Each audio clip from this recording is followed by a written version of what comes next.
Nous avons appelé Marie Mourgue, qui est une habitante du quartier, mais ça c'est un détail, qui est surtout une fidèle de ces petites conférences. Petites conférences leçons de ville, oui. Et qui, alors, un petit mot peut-être Stéphanie, donc c'est vous qui avez choisi l'extrait? Oui, c'est un extrait d'un livre qui s'appelle La ville sur le divan et qui a été écrit par Laurent Petit. L'imposteur. Voilà, l'imposteur en blouse blanche qui psychanalyse les villes et les territoires, les départements parfois. Et voilà, donc là, il raconte en gros comment... il raconte la psychanalyse de l'union, qui est donc un projet d'union entre Tourcoing... Et Roubaix et Waterloo. Voilà, qu'on confond avec Waterloo. Voilà. Marie, c'est à toi. C'est un livre qui est sorti en 2013. En 2013, l'année dernière. Je dois dire que quand j'ai vu le texte, j'étais un peu ahuri. Je ne savais pas trop. Je me suis dit, je ne connais rien à l'architecture. On y va. Alors, plutôt que de psychanalyser un territoire déjà bien ancré dans l'histoire ou la modernité, on s'est donc retrouvé à étudier l'échographie d'un quartier qui devait voir le jour incessamment sous peu et dont l'arbre mytho-généalogique se réduisait à sa plus simple expression. 3 mères porteuses, les 3 mères porteuses du projet qui étaient donc Waterloo, Tourcoing et Roubaix, et une grand-mère entremetteuse dans la personne de la communauté urbaine de Lille. Lorsque j'ai présenté les résultats de nos recherches à un parterre d'élus mélangés à quelques industriels et de rares habitants des quartiers avoisinants, j'avais en effet lourdement insisté sur ce concept de grand-mère entremetteuse, tellement les 3 villes ne s'entendaient pas du tout entre elles. Roubaix et Tourcoing présentaient pourtant tout un tas de points communs. Elles avaient été toutes les deux des villes champignons dont la population ouvrière avait explosé avec l'essor sans précédent de l'industrie textile au XIXe siècle. Les 2 villes étaient quasiment des sœurs jumelles, avec à peu près la même population bigarrée, issue de vagues d'émigration entremêlées, quasi des sœurs siamoises, dont la colonne vertébrale avait longtemps été formée par un canal qu'on avait fini par reboucher. Et puis, elles étaient devenues au fil des années des sœurs ennemies, qui n'allaient cesser de rivaliser en faisant le concours de la plus grande cheminée, le concours de la plus belle gare, de la plus belle mairie, de la plus grosse exposition universelle. Et encore récemment, le concours de la plus belle piscine s'était terminé avec la construction du musée de la piscine de Roubaix d'un côté et le centre nautique international de Tourcoing de l'autre. Géographiquement collé à ces 2 grandes sœurs rivales, Waterloo donnait l'impression d'un petit frère rural sans envergure, dont la seule particularité notable venait du fait que tout le monde le confondait avec Waterloo, ce qui constituait une blessure narcissique bien difficile à assumer pour ses habitants. Pour tout vous dire, durant l'enquête, les villes ne cessèrent de s'accabler de reproches les unes les autres.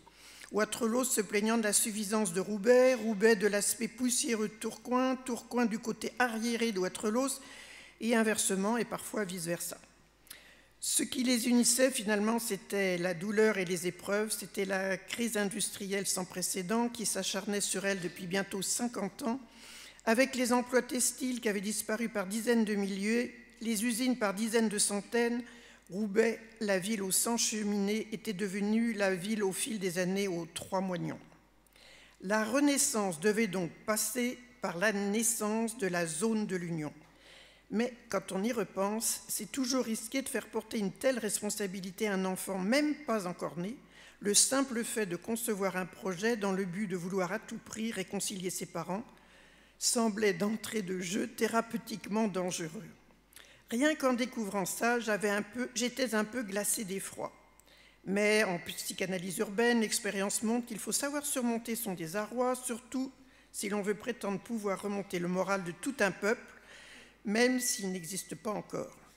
Pour légitimer ce projet de zone de l'Union et le rendre cohérent auprès d'un parterre d'élus, d'industriels et d'habitants qu'on avait donc rassemblés dans un immense chapiteau pour que leur soient présentés les résultats de nos travaux, nous eûmes heureusement la chance de faire 3 découvertes que je n'hésiterai pas encore aujourd'hui à qualifier d'historiques, à la fois dans le domaine de la cryptolinguistique et de la morphocartographie, 2 outils majeurs couramment utilisés depuis dans le domaine de la psychanalyse urbaine et qui trouvèrent leur origine lors de l'étude menée sur la zone de l'Union.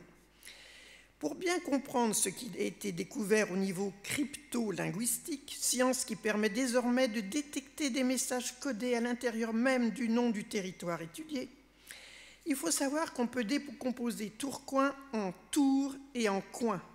Le coin étant un fruit et le tour pouvant être considéré comme un symbole fort du monde du travail. Concernant Roubaix, qu'on pourrait prononcer Roubaix, tellement la laine et le mouton ont marqué le destin de la région, on peut décomposer cette fois-ci le nom de cette ville en roue et en baie. Phonétiquement, baie peut être assimilée à une baie qui est donc là aussi un fruit, alors que la roue constitue également un symbole fort du monde du travail. On voit donc que crypto-linguistiquement parlant, étymologiquement parlant et lacaniquement parlant, Roubaix et Tourcoing sont donc deux villes issues du fruit de leur travail.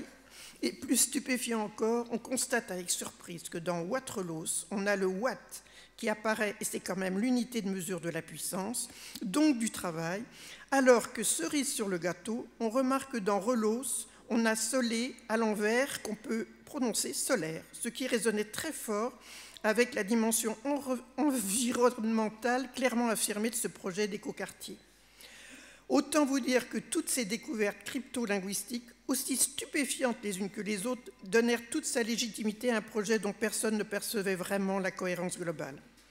Dans le parterre d'invités, qui s'était jusqu'alors regardé en chien de faïence, j'ai senti comme un frémissement, les visages se sont détendus, et j'ai vu distinctement des gens se serrer un peu plus fort les uns contre les autres, comme si quelque part le contact de la porcelaine câline ne les dérangeait soudain plus du tout.